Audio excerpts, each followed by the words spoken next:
I'm back, bitches! Yo, bonsoir à toutes et à tous. Bon, c'est pas la régularité qui prime sur cette chaîne. Aujourd'hui, on se retrouve pour une vidéo assez légère. On va partir sur une vidéo anecdote, histoire de se détendre un peu. Donc bah, c'est parti!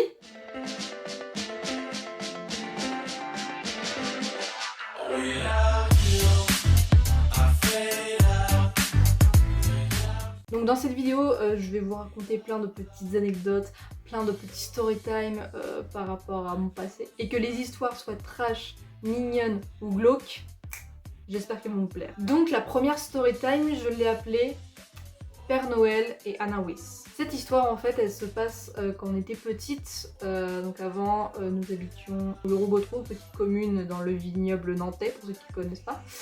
Et avant, il y avait, dans la période de Noël, le dit Papa Noël qui faisait le tour de la commune en calèche avec du coup le cheval devant et tout le tralala. Les enfants avaient la possibilité de monter à l'arrière de la calèche et de pouvoir faire un tour du coup avec le Papa Noël qui était devant. Donc avec Anna Wyss, on monte dans la calèche.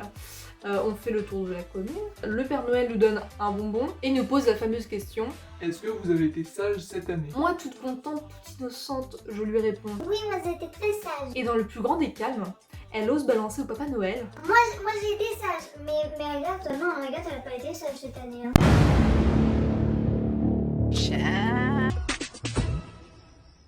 Apparemment, mon visage, il s'est décomposé parce que bah, quand t'es petit, Papa Noël c'est une figure importante, voilà, il voit tôt et il sait tôt. Bah du coup je me suis dit que j'allais pas avoir de cadeau à Noël quoi.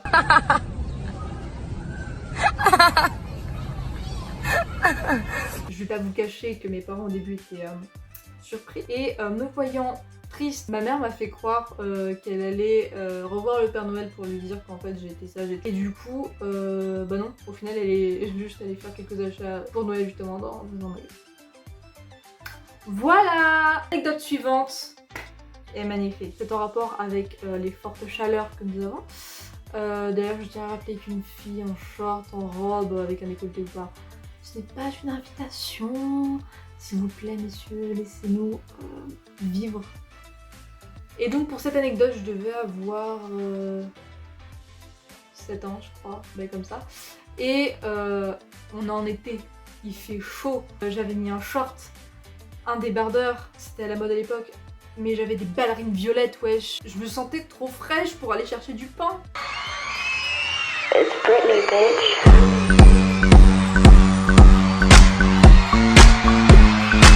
Donc je vais chercher mon pain, je reviens vers chez moi, et j'entends des sifflements de beauf. Fais pas genre tu les connais, ces sifflements de beauf. Et vraiment genre je marche, je m'arrête, et je tourne la tête pour voir qui fait ça. C'était deux jeunes garçons dans une voiture qui m'ont dit hey, il est bon le pain!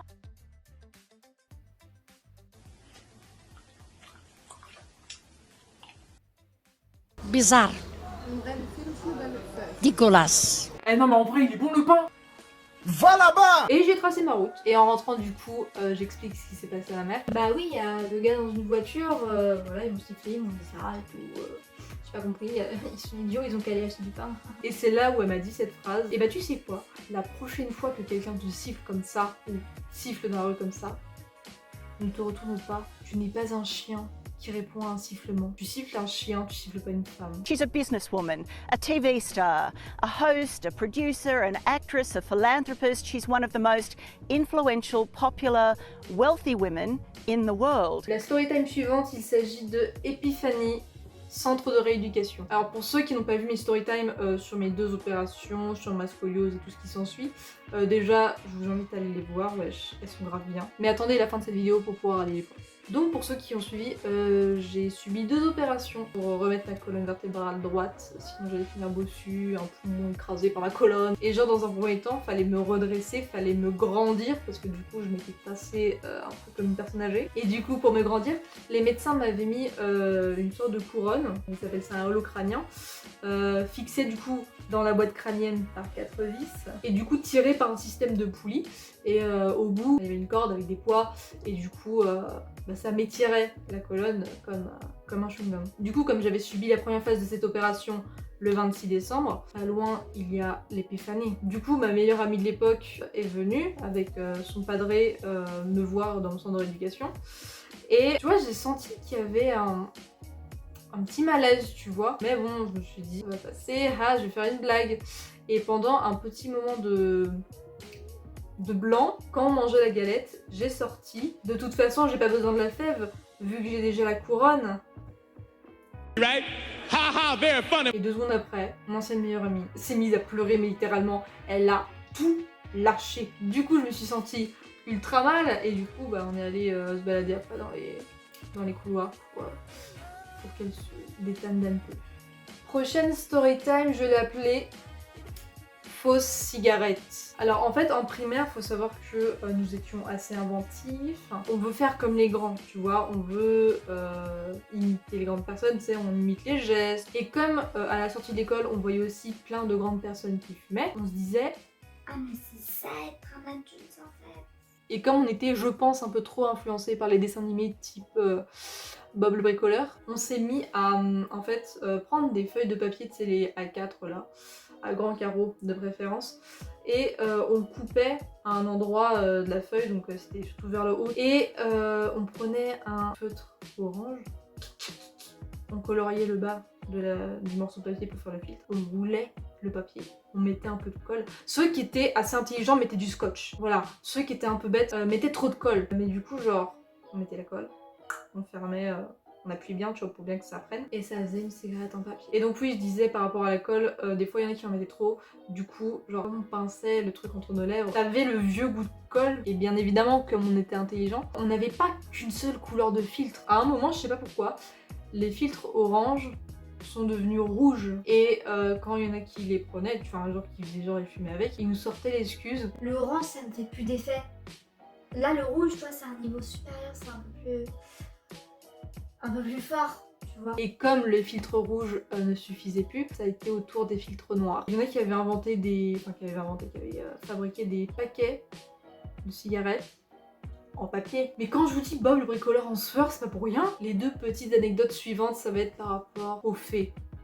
Ça se passe encore en primaire et ça va être par rapport aux faits. Vous le savez, les enfants sont très influençables, notamment par les dessins animés. Et quand on était en primaire, il me semble, avec ma meilleure pote de l'époque, par exemple, quand on était en sport, on faisait en sorte de pas courir genre très très vite, tu vois, genre en gros nos pieds, genre on trottinait, genre nos pieds devaient pas quitter le sol parce que sinon on se disait que du coup on allait s'envoler comme dans les Wings et du coup les gens allaient voir qu'on était des filles.